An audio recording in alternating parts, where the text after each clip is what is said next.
ಹೆಸರು ಶೇಖರ್ ಅಂತ. ಇವರಿಗೆ 2015ರಿಂದ ಕಾಲು ಸ್ವಾಧೀನ ಇಲ್ಲ. ಗುರುವಾರ ನೈಟ್ ಮಲಗಿದ್ದು ಅಷ್ಟೇ, ಕೆಲಸ ಮುಗಿಸ್ಕೊಂಡು ಶುಕ್ರವಾರ ಕಾಲು ಸ್ವಾಧೀನನೇ ಕಳ್ಕೊಂಡಿದ್ದಾರೆ. ಅವಾಗಿಂದ ಆಚೆನೆ ಬಂದಿಲ್ಲ. ಹಾಸ್ಪಿಟಲ್ಗೆ ಅಂತ 3 ತಿಂಗಳಿಗೆ ಒಂದ್ಸಲಿ ಹೋಗ್ತಾರೆ. ಅದು ಬಿಟ್ರೆ ಮೋರ್ ದೆನ್ 9 ಇಯರ್ಸ್ ಆಯ್ತು ಇವರು ಪ್ರಪಂಚನ ನೋಡಿ. ಇವ್ರನ್ನ ಚಿಕ್ಕ ಮಗು ತರ ನೋಡ್ಕೊಳ್ತಿರೋದು ಇವ್ರ ಹೆಂಡತಿ ರಾಜೇಶ್ವರಿ. ಇವರು ಈ ಅಪಾರ್ಟ್ಮೆಂಟ್ ನಲ್ಲಿ ಕ್ಲೀನರ್ ಆಗಿ ಕೆಲಸ ಮಾಡ್ತಿದ್ದಾರೆ. ಬರೋ ಸಂಬಳದಲ್ಲಿ ಮೆಡಿಸನ್ನು ಮತ್ತೆ ಊಟಕ್ಕೆ ರೇಷನ್ನು, ಸಾಲದವ್ರಿಗೆ ಕಾಸು ಕೊಡೋದು ಎಲ್ಲದನ್ನು ಇವರೇ ನೋಡ್ಕೊಳ್ತಿದ್ದಾರೆ. ಇವರು ಸುತ್ತಿದ ಕಡೆ ಅಂತೂ ಎಲ್ಲೂ ಇಲ್ಲ. ಹಾಸ್ಪಿಟಲ್ ಆಗಲಿ, ನಾಟಿ ಔಷಧಿ ಆಗಲಿ, ಎಲ್ಲ ಕಡೆನೂ ಹೋಗಿ ಬಂದಿದ್ದಾರೆ. ಆದರೆ ಎಲ್ಲೂ ಪಾಸಿಟಿವ್ ರೆಸ್ಪಾನ್ಸ್ ಇವ್ರಿಗೆ ಬಂದಿಲ್ಲ. ಇವಾಗ ಮಕ್ಳು ಎಷ್ಟು ಜನ ಮಕ್ಳಿರೋದು ನಿಮ್ಗೆ? ಒಂದು ಗಂಡು ಒಂದು ಹೆಣ್ಣು ಅಲ್ಲ? ಇಬ್ರು. ಅವ್ರು ಇಲ್ಲಿರೋದು ಚೆನ್ನೈಲಲ್ಲ?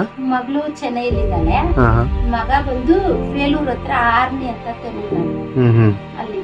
ಅರೆ ನಿಮ್ನ ಯಾರು ನೋಡ್ಕೊಳಲ್ಲ? ಅವ್ರನ್ನ ನಾವು 1 ರೂಪಾಯಿ ಕೇಳಿದ್ರೆ ಕೊಡಲ್ಲ. ಮಗುಗೆ ಹುಷಾರಿಲ್ಲ, ಹಂಗೆ